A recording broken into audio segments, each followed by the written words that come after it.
नमस्कार विद्यार्थियों, श्री श्याम कॉलेज की ऑनलाइन क्लासेज में आपका स्वागत है। इस क्लास में हम बीए बीएड फोर्थ ईयर के लिए भूगोलिक चिंतन का इतिहास पढ़ रहे हैं।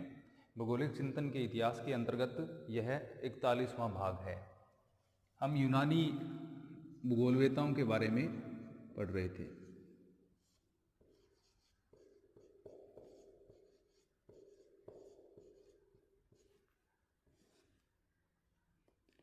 यानी वर्तमान में जो हम भूगोल विषय पढ़ रहे हैं उसके विकास में यूनानी भूगोलवेताओं का क्या ऐतिहासिक योगदान रहा है उसके बारे में हम पढ़ रहे हैं। यूनानी भूगोलवेताओं में हमने विभिन्न भूगोलवेताओं के बारे में पढ़ा। अब अगले जो भूगोलवेता हैं जो कि यूनानी भूगोलवेताओं में जिनका महत्वपूर्ण स्थान आता है वो है थियोफ्रेस्टस।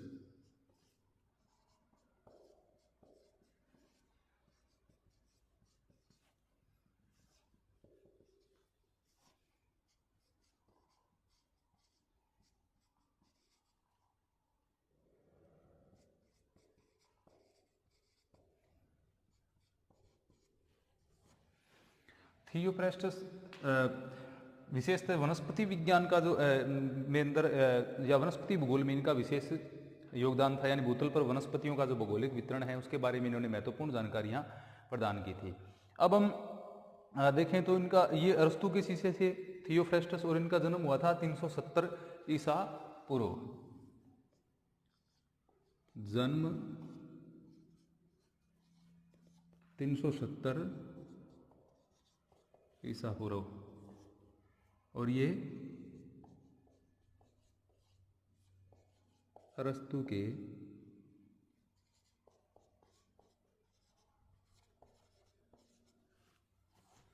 शिष्य थे। अरस्तु के शिष्य थे, इनका जन्म है वो 370 ईसा पूर्व था और भूतल पर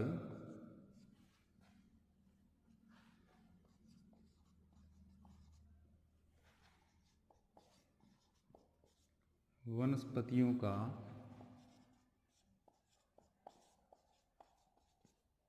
वितरण। भूतल पर वनस्पतियों का वितरण किस प्रकार से है इसके बारे में इन्होंने महत्वपूर्ण जानकारियां प्रस्तुत की थी थियोफ्रेस्टस ने। यानी भूतल पर जो वनस्पतियां पाई जाती हैं उनका वर्णन, उनका वितरण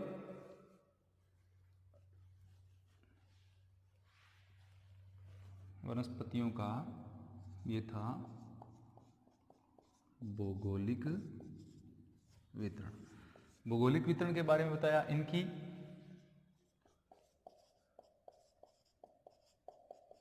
विशेषताएं क्या थी, यानी भौगोलिक क्षेत्र के आधार पर किस प्रकार से वनस्पतियों की जो विशेषताएं बदल जाती हैं उनके बारे में भी इन्होंने बताया। जैसे अलग अलग जलवायु के अनुसार अलग अलग वनस्पतियां पाई जाती हैं अलग अलग भौगोलिक क्षेत्रों में, तो उनके बारे में इन्होंने जानकारियां प्रदान की थी। और जो जैसे उष्णकटिबंधीय आर्द्र क्षेत्र हैं या उष्णकटिबंधीय शुष्क क्षेत्र हैं, शीत क्षेत्र हैं, शीतोष्ण क्षेत्र हैं, उनकी वनस्पतियों का इन्होंने तुलनात्मक अध्ययन भी किया था। वनस्पतियों का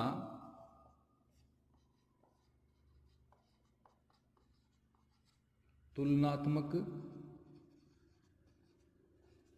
अध्ययन किया।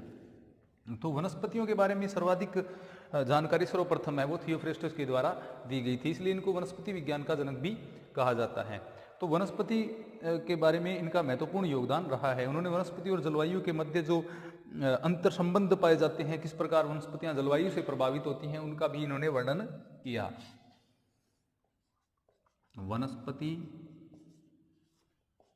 एवं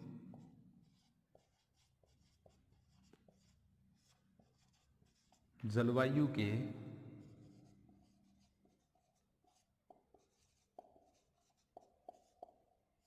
अंतर संबंधों का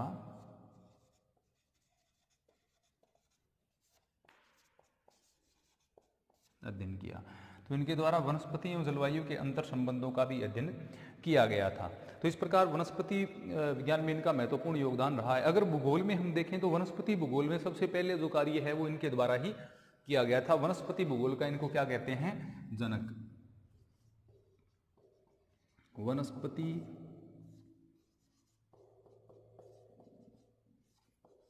भूगोल का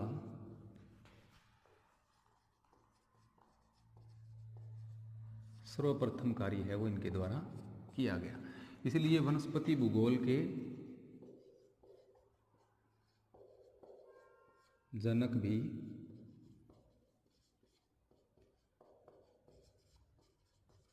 कहे जाते हैं। वनस्पति भूगोल का जनक भी इनको कहा जाता है। तो वनस्पति भूगोल का कार्य सर्वप्रथम जिसके द्वारा किया गया उनका नाम था थियोफ्रेस्टस, और इन्होंने विशेषतः जो मैसिडोनिया तथा उसके आसपास का जो पर्वतीय क्षेत्र है वहां की वनस्पतियों का इन्होंने क्या है तुलनात्मक अध्ययन किया था। मैसिडोनिया के निकटवर्ती मैदानी मैसिडोनिया के निकटवर्ती मैदानी तथा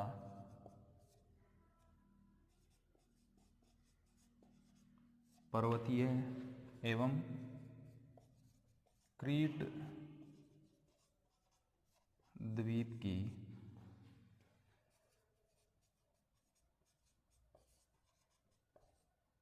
वनस्पतियों का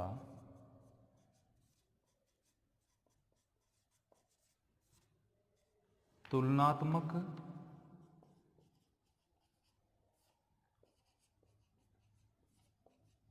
विवरण प्रस्तुत किया। तो इन्होंने मैसिडोनिया के जो निकटवर्ती मैदानी भाग हैं, पर्वतीय क्रीट द्वीप की जो वनस्पतियां हैं, उनका तुलनात्मक विवरण इनके द्वारा प्रस्तुत किया गया था। तो इस प्रकार इनके जो पूर्णतः जो भूगोल से संबंधित इनके जो कार्य हैं वो विशेषतः वनस्पति से जुड़े हुए ही हैं। अब इसके अलावा इन्होंने चट्टानों और मृदा की जो विशेषताएं हैं उनके बारे में भी इनके द्वारा वर्णन किया गया। चट्टानों और मृदा की विशेषताओं के वर्णन और उसका जो वनस्पति के ऊपर क्या प्रभाव रहता है उसके बारे में भी इनके द्वारा वर्णन किया गया। तो इस प्रकार इन्होंने मैसिडोनिया के मैदान, उसके समीपवर्ती पर्वतीय भागों और क्रीट द्वीप की जो वनस्पतियां हैं उनका इन्होंने क्या किया था, तुलनात्मक विवरण है या तुलनात्मक अध्ययन इनके द्वारा किया गया था। तो इस प्रकार हम कह सकते हैं कि थियोफ्रेस्टस का जो मुख्य कार्य क्षेत्र था वह पादप भूगोल या वनस्पति भूगोल, हम उसको कह सकते हैं पादप भूगोल या वनस्पति भूगोल से संबंधित इनका मुख्यतः। तो इस प्रकार हमने पढ़ा कि थियोफ्रेस्टस जो है वो वनस्पति भूगोल या पादप भूगोल से संबंधित रहे हैं। वनस्पतियों का भौगोलिक वितरण इनके द्वारा प्रस्तुत किया गया, जलवायु और वनस्पतियों के मध्य अंतर संबंधों का विवरण भी इनके द्वारा प्रस्तुत किया गया। इसके अलावा थियोफ्रेस्टस की इतिहास, भूगोल, जलवायु विज्ञान में और वनस्पति विज्ञान में विशेष रुचि थी, लेकिन इनको वनस्पति भूगोल का जनक भी माना जाता है क्योंकि इन्होंने सबसे पहले या सर्वप्रथम वनस्पति भूगोल का अध्ययन प्रारंभ किया था। तो ये थे थियोफ्रेस्टस। अब अगले विद्वान जो हैं उनका नाम है इरेटोस्थनीज।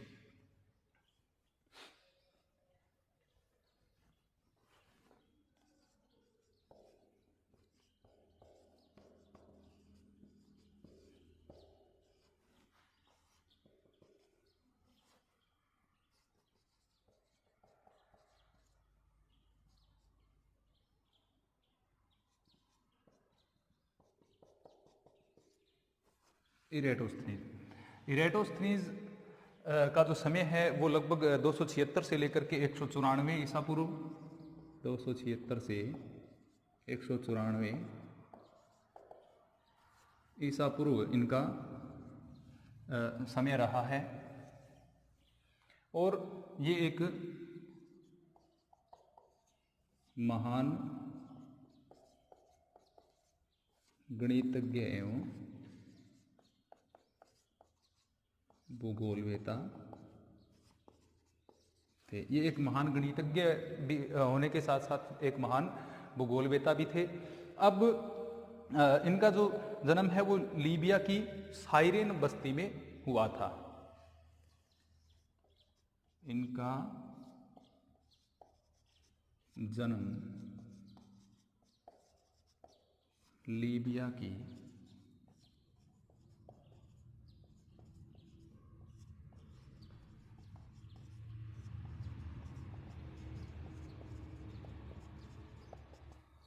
लीबिया की साइरेन जो बस्ती है उसमें इरेटोस्थनीज का जन्म हुआ था। इरेटोस्थनीज एथेंस और अलेक्जेंड्रिया से उनकी शिक्षा पूरी हुई थी। शिक्षा इनकी थी एथेंस एवं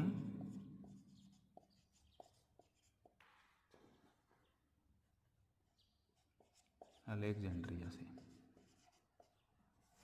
तो अलेक्जेंड्रिया एवं एथेंस से इनकी शिक्षा पूरी हुई थी और लीबिया की साइरिन बस्ती में इरेटोस्थनीज का जन्म हुआ था। इरेटोस्थनीज गणित, व्याकरण, दर्शन, भूगोल और नक्षत्र विद्या में इनकी विशेष रुचि थी। गणित में, भूगोल में, व्याकरण में, नक्षत्र विद्या जो है उसमें भी इनकी विशेष रुचि थी। कुछ विद्वानों के अनुसार जो अधिकांशतः जो इतिहासकार है वो ये मानते हैं कि अध्ययन की एक पृथक शाखा के रूप में भूगोल की स्थापना है वो इनके द्वारा ही की गई थी। अध्ययन की एक पृथक शाखा या पृथक विषय के रूप में अध्ययन की एक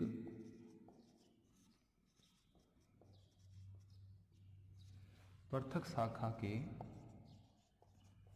रूप में भूगोल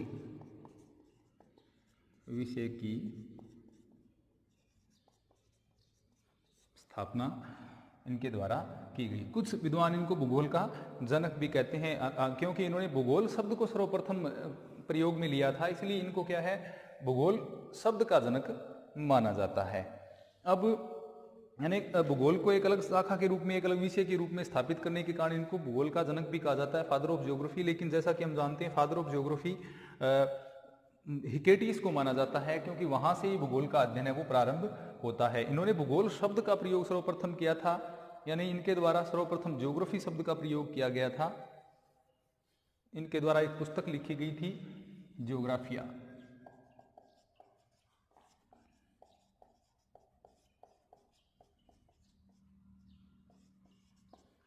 ज्योग्राफिया पुस्तक इनके द्वारा लिखी गई थी। सर्वप्रथम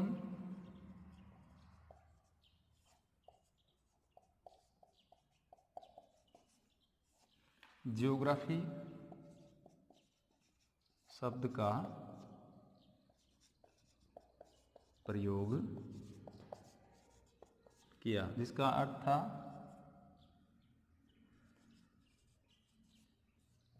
पृथ्वी का वर्णन या पृथ्वी का वर्णनात्मक अध्ययन भी हम इसको कह सकते हैं। तो ज्योग्राफिया या ज्योग्राफी शब्द की प्रयोग है वो इनके द्वारा लिखी गई, शब्द का प्रयोग इनके द्वारा किया गया। ज्योग्राफिया जो पुस्तक है, या ज्योग्राफिका भी कई जगह पर इनको इनकी पुस्तक का नाम देखने को मिलता है, ज्योग्राफिका। ये दो पुस्तकें इनके द्वारा गणित और भूगोल के ऊपर लिखी गई थी। ज्योग्राफिया या हम जिसको ज्योग्राफिका भी कहते हैं, ज्योग्राफिका भी इसको कहा जाता है। तो ये पुस्तकें इनके द्वारा लिखी गई थी। अब ये जो पुस्तक है इसको प्रथम क्रम शास्त्रीय वर्णना पुस्तक भी माना जाता है, यानी भूगोल की प्रथम शास्त्रीय पुस्तक इसको माना जाता है।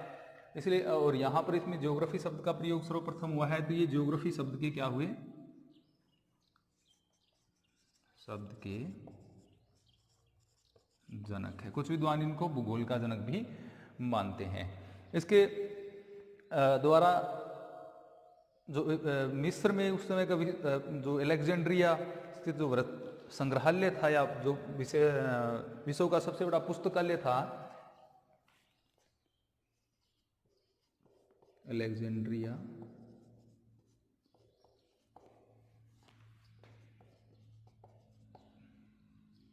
पुस्तकालय के ये अध्यक्ष भी रहे। तो अलेक्जेंड्रिया स्थित जो विश्व का सबसे बड़ा पुस्तकालय था या संग्रहालय जो था, उसके ये अध्यक्ष भी रहे थे, यानी विश्व के बृहत्तम संग्रहालय के पुस्तकालय अध्यक्ष भी ये रहे थे। और निरंतर इस पद पर इन्होंने 40 वर्ष तक कार्य किया था। 40 वर्ष तक इनके द्वारा इस पद के ऊपर कार्य किया गया था। तो इनके द्वारा ज्योग्राफी का पुस्तक लिखी गई, ज्योग्राफी शब्द का प्रयोग किया गया, और इसके अलावा अलेक्जेंड्रिया स्थित विश्व का जो बृहत्तम संग्रहालय था, उनके 40 वर्ष तक ये अध्यक्ष भी रहे थे। उनके कुशल नेतृत्व में संग्रहालय में खगोलीय अध्ययन का ये एक विशिष्ट केंद्र बन गया था, क्योंकि इनकी भूगोल में विशेष रुचि थी। तो खगोलीय अध्ययन का ये जो संग्रहालय है या पुस्तकालय जो है, ये खगोलीय अध्ययन का एक विशेष केंद्र उस समय इनके काल में ये बन गया था। अब इनके द्वारा ग्लोब पर अक्षांश व देशांतर रेखाओं को भी खींचने का इनके द्वारा प्रयास किया गया था।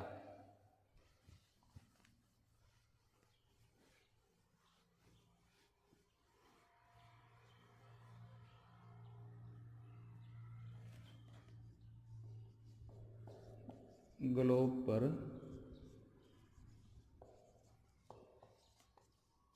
अक्षांश व देशांतर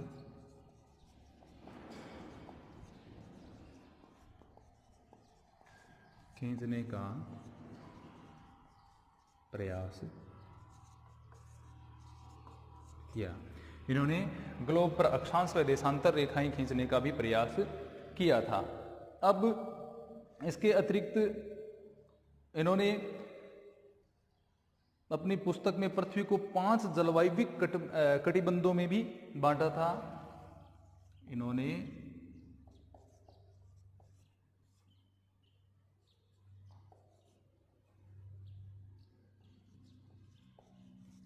पृथ्वी को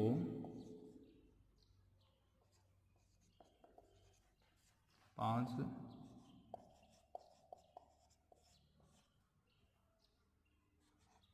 जलवायु कटिबंधों में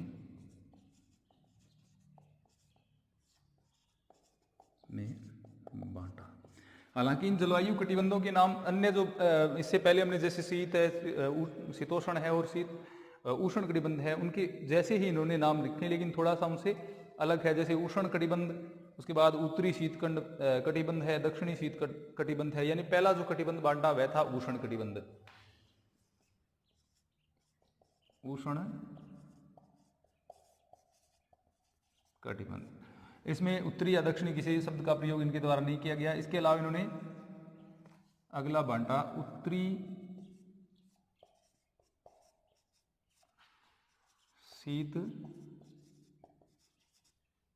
कटिबंध, इसके अलावा दक्षिणी शीत कटिबंध, यानी दोनों गोलार्धों में शीत कटिबंध होने का उल्लेख इनके द्वारा किया गया। इसके अलावा उत्तरी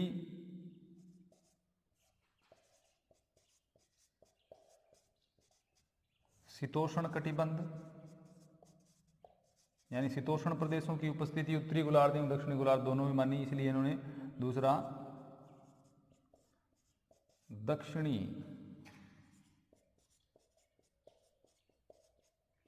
शीतोष्ण कटिबंध।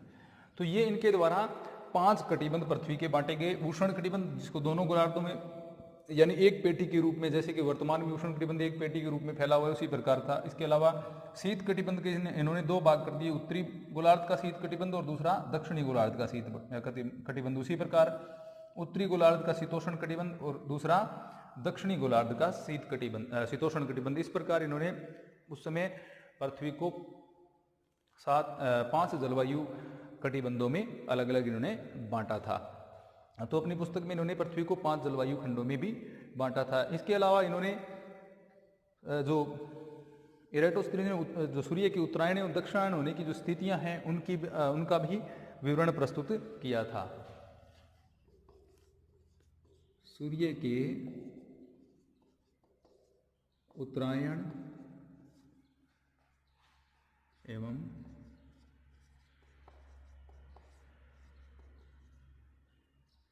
दक्षिणायन होने से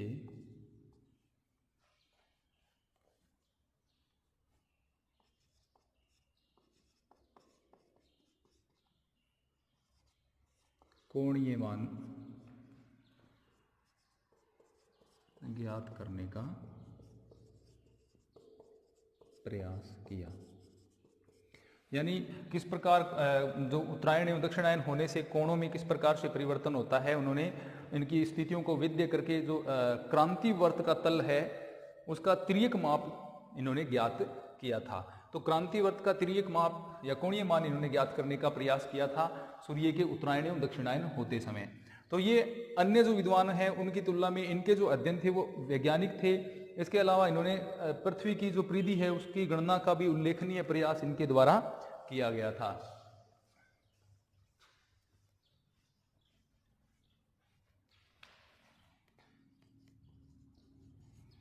पृथ्वी की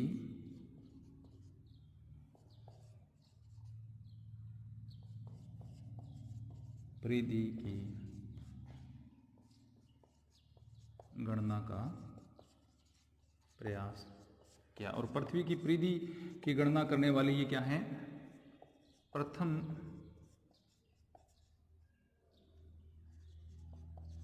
विद्वान इनको माना जाता है। तो इस प्रकार ये एक वैज्ञानिक तरीके से भूगोल का अध्ययन करने वाले इनको हम कह सकते हैं।